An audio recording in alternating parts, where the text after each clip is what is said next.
Ya, Assalamualaikum warahmatullahi wabarakatuh. Di kesempatan hari ini saya akan menjelaskan tentang inflasi dan pengangguran. Sebelum saya menjelaskan tentang inflasi dan pengangguran, izinkan saya untuk memperkenalkan terlebih dahulu. Nama saya Ilham Ramadan. Saya berasal dari Kota Tangerang. Ya. Pengertian inflasi. Pengertian inflasi adalah proses kenaikan harga-harga umum secara terus-menerus.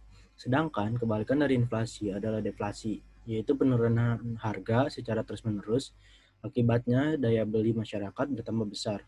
Sehingga pada tahap awal barang-barang menjadi langka, akan tetapi pada tahap berikutnya jumlah barang akan semakin banyak karena semakin berkurangnya daya beli masyarakat.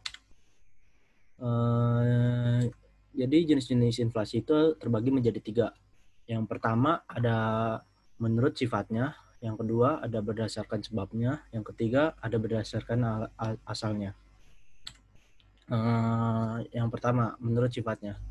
Menurut sifatnya yaitu yang pertama ada inflasi merayap atau rendah, creeping inflation, yaitu inflasi yang besarnya kurang dari 10% per tahun. Yang kedua, inflasi menengah. Inflasi menengah ini besarnya antara 10 sampai 30% per tahun.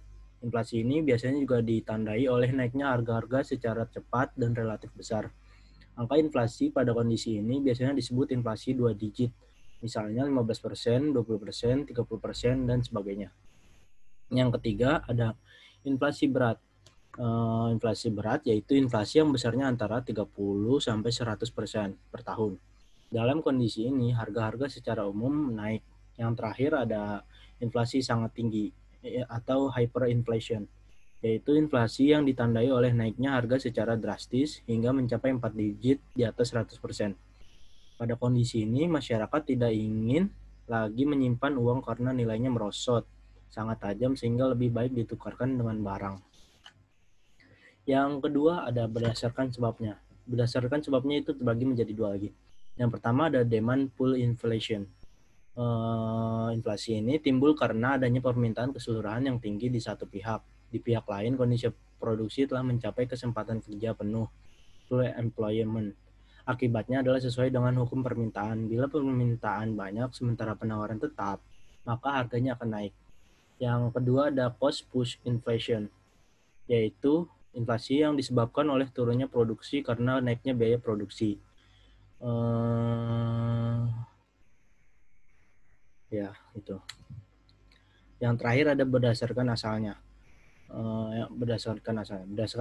Berdasarkan asalnya inflasi dibagi menjadi dua, yaitu pertama inflasi yang berasal dari dalam negeri, domestic inflation, yang timbul karena terjadinya defisit dalam pembiayaan dan berbelanja negara yang terlihat pada anggaran belanja negara.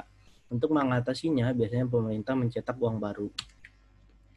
Yang kedua ada teori metode pengukuran inflasi.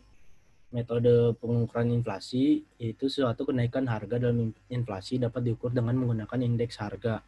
Ada beberapa indeks harga yang dapat digunakan untuk mengukur laju inflasi. Antara lain ada pertama ada Consumer Price Index. Indeks yang ini digunakan untuk mengukur biaya atau pengeluaran rumah tangga dalam membeli sejumlah barang bagi keperluan kebutuhan hidup. Yang kedua ada Producer Price Index, dikenal dengan Wholesale Price Index, yang lebih menitik beratkan pada perdagangan besar, seperti harga barang mentah, bahan baku, atau barang setengah jadi.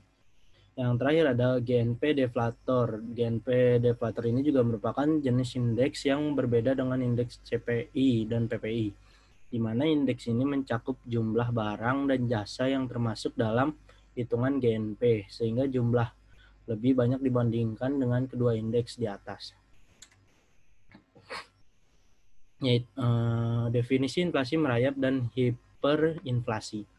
Inflasi merayap adalah proses kenaikan harga-harga yang lambat jalannya. Yang digolongkan kepada inflasi ini adalah kenaikan harga-harga yang tingkatnya tidak melebihi 2 atau 3% setahun. Hyperinflasi adalah proses kenaikan harga-harga yang sangat cepat, yang menyebabkan tingkat harga menjadi 2 atau beberapa kali lipat dalam masa yang singkat. Dampak dari inflasi yaitu yang ada dua, dampak positif dan negatif.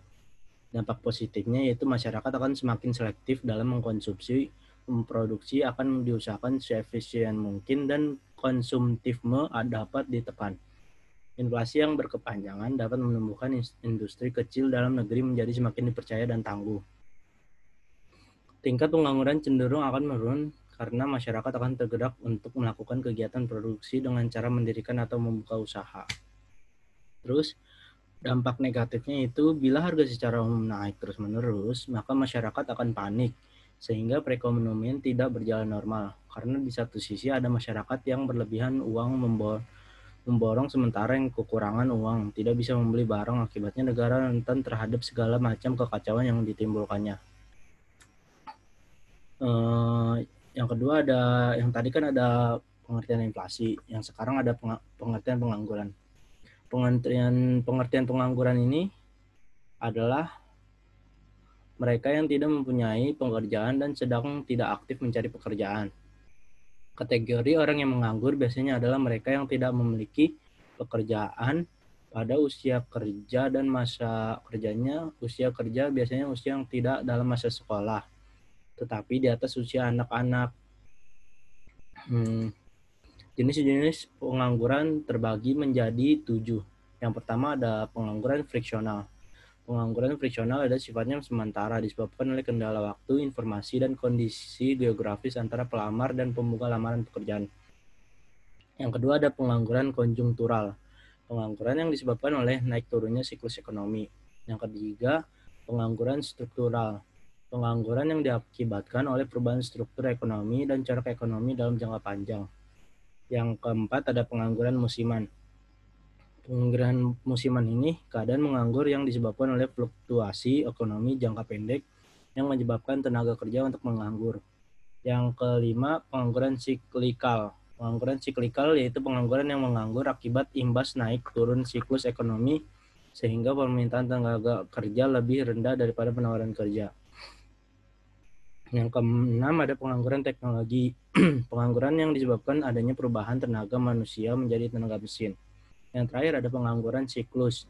Pengangguran yang diakibatkan oleh menurunnya kegiatan perekonomian karena terjadi resesi.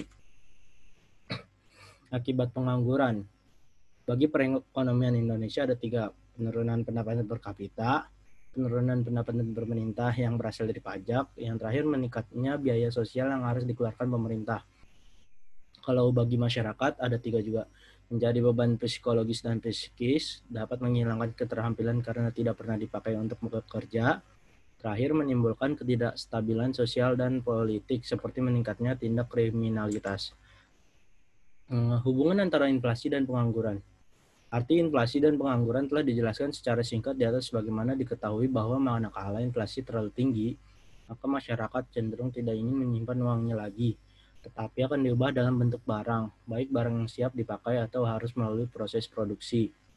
Sementara pengangguran adalah orang yang tidak bekerja dan sedang mencari pekerjaan. Thank you very much. Sekian dari saya. Mohon maaf bila banyak kekurangan di video ini. Wassalamualaikum warahmatullahi wabarakatuh.